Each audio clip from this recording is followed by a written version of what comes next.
Okay, so this leaves us with the bowling selection. So with Shami definitely ruled out for the rest of the series, he has to be replaced by either Siraj or Saini. That is one obvious change. And whether Jadeja can come in maybe in place of Vihari. So these are the things we would like to discuss. So uh, Is Rahul, Jadeja available for selection? And I thought he is not recovered. yeah, I don't have news on that. There is no definite news on that.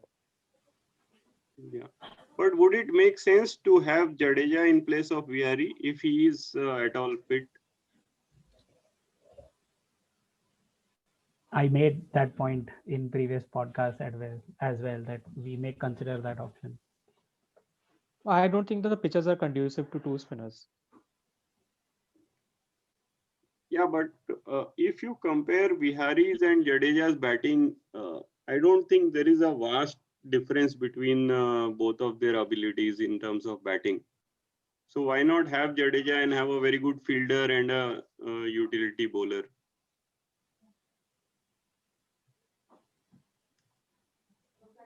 So that's a point. Okay, but first of all, who replaces Shami? You want Siraj or Saini? So we'll start with Rahul. Yeah. We haven't seen too much of Siraj as audience to make a judgment. I think it would be Rane's call depending on how well they are bowling in nets and what is the extra ability that Siraj is bringing in. All right. Sani is a relatively more known commodity. So I see Sani as a younger form of Umesh Yadav. He is fast. He's not as disciplined, right? Umesh took 2 or 3 series to be at the level that he is at right now. Hmm. I think I see Sani as a more inexperienced version of Umesh Yadav, and I don't see him bringing another form of attack. His main line of bowling would be to test the batsman with fast and short deliveries. I don't see him adding too much more into the diversity of the attack. Uh, I, but I don't have a very strong opinion as far as Siraj is concerned. So I think we would go by Rane's gut and we would have to trust his choice. Yeah. And whatever I have seen of Saini in IPL and other forms of cricket, he's much of a hit the deck kind of short of length bowler. Maybe you Yes. can compare it to Ishant Sharma in his earlier days when he was Hmm. always short of length and would not take too many wickets. It is only once he started pitching it further up, then he started getting more success. So I think Right. that is a problem with Saini. It looks fantastic. It hits the keeper's gloves, but you don't end up getting wickets. So that's the kind of Yeah. bowler I believe he is. Yeah. And Yeah, it's not as if such kind of bowling would intimidate the Australian batsmen. of I course. don't see it troubling them much. So that's a tough call, actually. Yeah, it's a 50-50. Nobody wants to take a call on that. Mayank, you want to take a call? I mean, first of all, uh, I think more than batting, we will miss people in our bowling attack. Uh, Last 2 years, as Rahul mentioned, have been impressive for us, mainly because our bowlers, our fast bowlers, were able to take those wickets. Yeah. And with both Ishant Sharma and Shami missing, neither of these two have even half the steam to challenge or intimidate Australian batsmen, to be frank. So there's a huge gap. Uh, I used to like Sani, but I think over last 1 year, especially after the COVID break, he seems to have lost his rhythm a bit.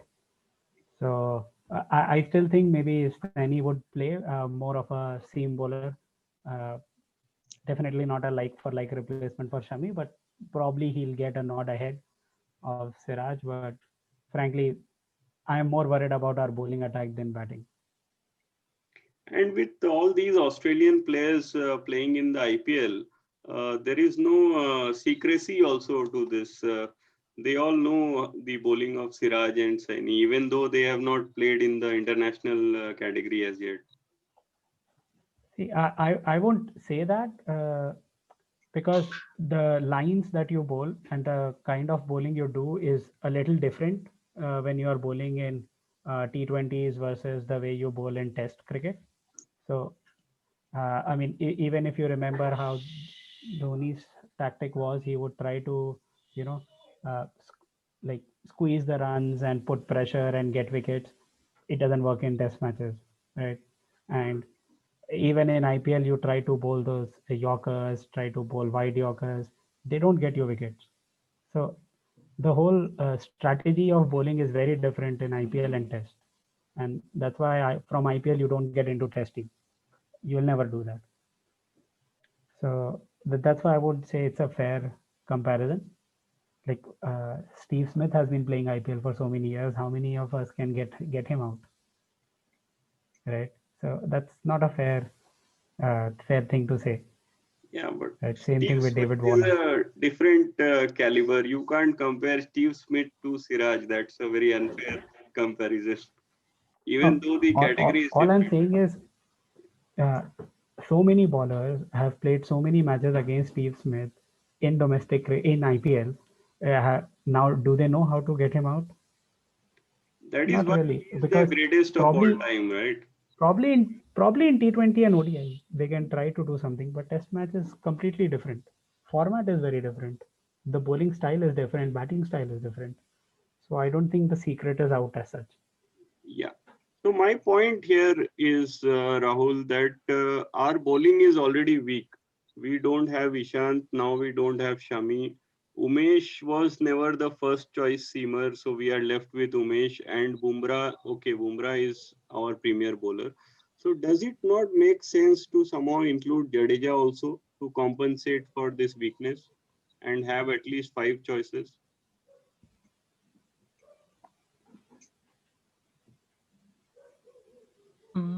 So once again, I think the pitch element is also a factor here. If the pitch is not turning, then Jadeja is not really adding a wicket-taking option into the lineup. Uh, you know, Jadeja is more of a, what do I say? A Containment kind soft, of, yeah. yeah, and he does very well on Indian pitches where the ball is turning square. If the ball is coming on straight on, then Jadeja does not have too much variations to offer on Australian pitches. So do we have Kuldeep in the squad? I We think so. do. Yes, We do We have have. Kuldeep. yes. Kuldeep is there in the So squad. But that would make Uh, the batting too weak. Hmm? Too weak. Correct. I think Yeah. even if you play Jadeja, in that case, you may want to give Pant a nod ahead of Saha if you are playing Jadeja. You will consider that as well. But Kuldeep, I don't think he is fitting in. Yeah, if Kuldeep comes in and Pant comes in place of Saha, then maybe you are balancing the batting a little bit. I don't think they'll go with that. Too many changes. so Hmm. as I see, here we have a test match where the team has got out within 40 runs, and the best batsman in that lineup, Kohli, is not there in the second test. And our most premier expert over here is saying that he's more worried about the bowling now. So what Yeah. does this shows? Where are we heading? Should we actually ask Australia to send their B team? I think that will be a better choice and more competitive test match. And we are forgetting that even Bhuvi is injured. Bhuvi is injured, Ah, of course. Yeah. That's another premier bowler. So yeah, it's not a good sign. And most important thing is that this series decide whether we are playing in Test Championship or not. There's a good chance that earlier we were favorites, and now we may just go to third or slip to third spot, especially with the rule changes. So to sum it up, basically either Saini or Siraj comes in for Shami. That's all it's going to happen in the bowling department. No other changes, right? But don't you want to talk about Pandya? Like, why was he not roped in? To the Pandya He's is not squad? in the not squad, bowling. so Yeah, yeah. mainly because he's not bowling. And that's why he's not in the squad. Otherwise, probably he may have been. And he could have maybe replaced Vihari. Definitely. Of course, yes. So that brings us to the end of this section.